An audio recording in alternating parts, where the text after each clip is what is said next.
याकडे सोडूया आता थोड्या वेळेस. बघा मुलीचा हात धरलाय, मी म्हणतो शेवटचा धरला. त्यानंतर आपण पहिल्यांदा त्याचा पोट धरून ती गुणगुण चांगली होती ना, आज तो दिवस आणि हात सोडायचा आजचा दिवस. हात सोडला, आज तो दिवस आलेल्या डोळ्यापुढे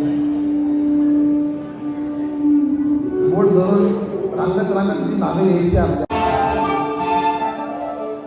घर